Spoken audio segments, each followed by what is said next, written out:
এটা নাও। এই মেডিসিনটা কনফিডেন্স বাড়ায়। মানে তোমার কাছে কি মনে হয় যে আমার কনফিডেন্স কম? আরে না না,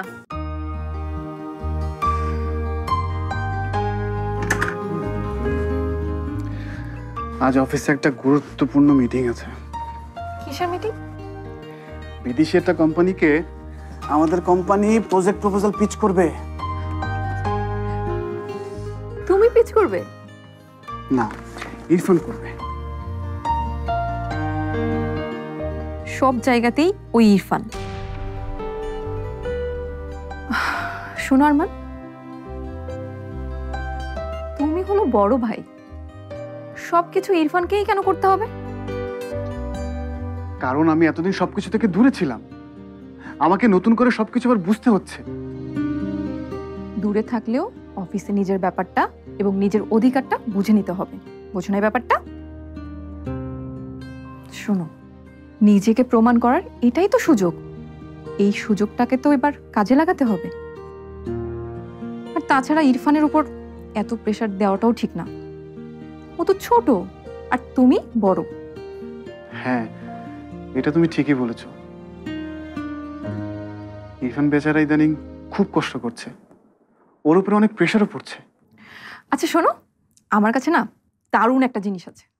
কি জিনিস? দাঁড়াও দেখাচ্ছি। এই যে এটা নাও। এই মেডিসিনটা কনফিডেন্স বাড়ায়।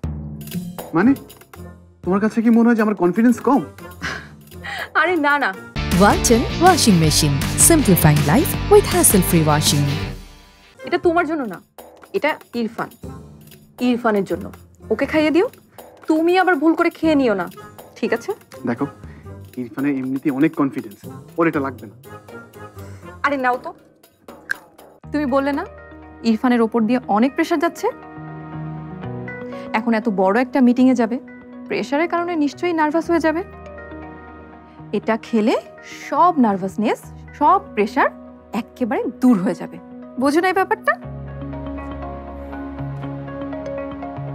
তুমি ইরফানের জন্য এত ভাবছো, দেখতে খুব ভালো লাগছে, বুঝেছ?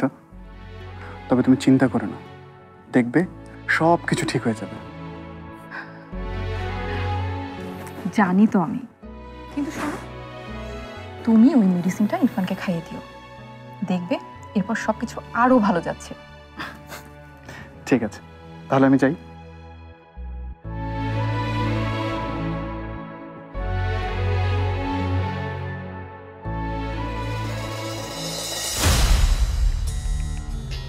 গাধাটা ইরফানকে মেডিসিন খাওয়াতে পারবে কিনা কে জানে, কিন্তু একবার যদি ইরফানকে মেডিসিনটা খাওয়াতে পারে তাহলে তো আসল মজা হবে। এরপর শুধু মিটিংয়ে চোখে সরিষা ফুল দেখবে।